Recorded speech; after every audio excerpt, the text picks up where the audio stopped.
Assalomu alaykum, muhim xabarlar kanaliga xush kelibsiz. Videolarimiz yoqayotgan bo'lsa like va podpisatsiya tugmalarini bosib qo'yishni hamda o'zingizni qiziqtirgan video ostida kommentariy yozib qoldirishni unutmang. Mudhish avtohalokatdan omon qolgan va farzand o'g'ini ko'rgan aktrisa Ra'no Yarasheva 63 yoshda.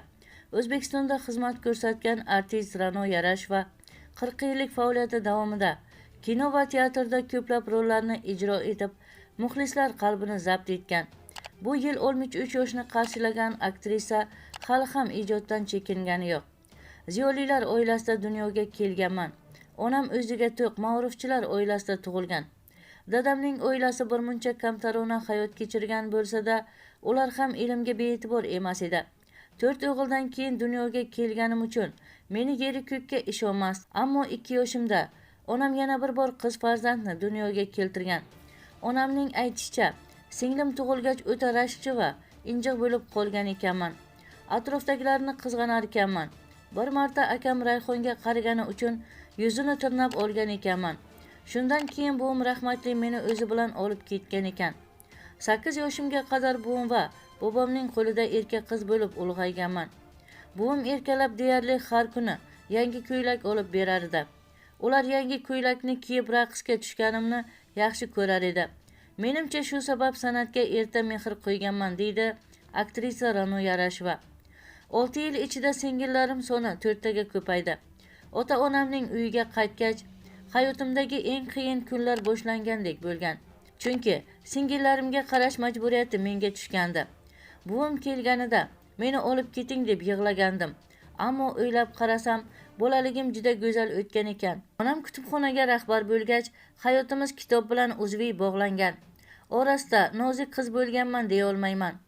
O'g'il bolalar orasida tug'ilish ham qizlarning fe'li o'zgarishiga sabab bo'lar ekan. O'g'il bolalar bilan teng olishadigan, aytganini qildirmasdan qo'ymaydigan, kerak bo'lsa usti boshini yirtib bo'lsa-da futbol o'ynaydigan qiz edim, deydi aktrisa Ra'no Yarasheva. 17 yoshimda oila qurganman. Turmush o'rtog'im yomon inson emas edi. Ammo dunyo qarashimiz bir-biriga mos kelmasdi. Men yosh she'riyatga qiziqadigan inson edim. Ammo qiziqishlarim turmush o'rtog'imga yoqmasdi. U insonning fikricha, kelinning kitob o'qishi, she'r yozishi ma'qul ish emasdi. Keyin turmush o'rtog'im spirtli ichimlik iste'mol qilar edi. Bir kuni boshimga qattiq jism bilan urdi. Boshimdan qon oqayotganini ko'rib, jahl bilan ota uyimga ketdim. Otam ahvolimni ko'rib nima bo'lganini so'radi. Keyin turmush o'rtog'imning yoniga kelib, qizimning aybi nima, nega urding deb so'radi. Turmush o'rtog'im kulib, bunday hol hamma oilada bo'lib turishini aytdi. Otam jahl bilan turmush o'rtog'imni urganida xonaning u boshida o'chib tushgandi. Undan keyin ichmayman, yana shunday qilsam bolamning o'ligini ustiga o'tiray deb qasam ichdi. Afsuski qasamning ustida chiqmaganidan keyin 4 yoshli qizim olamdan o'tdi. Bu voqeadan keyin oilada qola olmadim, deydi aktrisa Ra'no Yarasheva. Qizimning o'limidan keyin tushkunlikka tushib qolganman. Ammo oradan ko'p o'tmay homilador bo'lib Komiljon o'g'lim dunyoga kelgandi. Afsuski, oilamiz darz ketgach, qaynonam o'g'limni berishni istamagan. O'g'limni olaman deb harakat qilib yurgan paytimda ota uyimda ham jiddiy muammolar chiqqan. Ya'ni akalarim san'at institutiga o'qishga kirishimga jiddiy qarshilik qilgan. Erdan ajrashib artist bo'lib ketdi degan gapni ko'tara olmayman. Undan ko'ra singlimni o'ldirib qutulganim yaxshi deyishgandi. Ikkita katta akam tish tirnog'i bilan o'qishga kirishimga qarshi bo'lgan. Faqatgina Toshkentga yashaydigan Ravshan akam qo'llab-quvvatlagan. Dadam senlar otami yoki menmi? O'qishga kirsin. Agar kirolmagan taqdirda ham bir umr bizdan armon qilmaydi deb Toshkentga ketishimga qarshi bo'lmagan. Ammo akalarimdan ranjimaganman, chunki ularning qattiq qo'lligi sabab hamisha mas'uliyatni his qilib, ota va akalarimning nomusi bilan yashardim, deydi aktrisa Ra'no Yarasheva. Ilk marta san'at institutiga imtihon topshirganimda qabul qilishmagan. Rahmatli Arsen Ismailov Yarashevaning qo'lida yosh bolasi bor, u bilan o'qishga qiynaladi deb past-ball qo'ygan. Undan qattiq xafa bo'lib yig'lagandim. Chunki o'shanda dadamdan arang ruxsat olib Toshkentga kelgandim. O'qishga kira olmadim. O'qishga kira olmadim desam qayta o'qishga yubormasligi mumkin edi.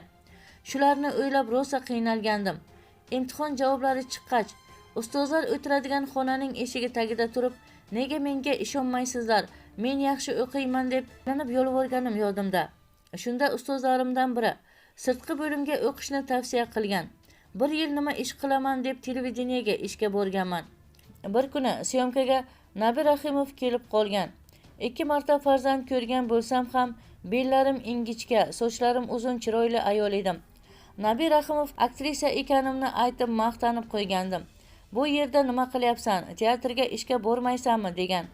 Mana shu gapdan keyin teatrga borganman. Ancha kungacha gapni nimadan boshlashni bilmay yo'lakda Nabi Rahimovni kutganman. U paytda Nabi Rahimovning yoshi ancha katta edi. Teatrga kel degan gapi yodida ham yo'q ekan. Ammo yo'q demay teatr rahbariyatining oldiga olib kirgan. Afsuski libos bo'limiga ish yo'qligini aytishgan. Hafsalam pir bo'lib turganida Grimyor Valentina Abduqunduzova yordamchi kerakligini aytgan. Shundan keyin meni Grimyor yordamchisi sifatida ishga olishgan. Ancha vaqtgacha sahna changini hidlab, mashhur aktrisalarga havas qilib, spektakllarni tomosha qilib yurganman, deydi aktrisa Ra'no Yarasheva. Hayotning ko'plab qiyinchiliklarini boshdan kechirgan Ra'no Yarasheva ayni damda 7 nafar nabiraning buvisi va millionlab muxlislarning sevimli aktrisasi hisoblanadi. U 1984-yili ijodni boshlagan bo'lsa, haligacha teatr va kino olamida tanaffus qilgani yo'q. Qadrli tomoshabin, shu va shu kabi xabarlarni o'tkazib yubormaslik uchun video ostida like va podpisatsiya tugmasini bosib qo'yishni unutmang. Bizni qo'llaganlarni Allohning o'zi qo'llasin.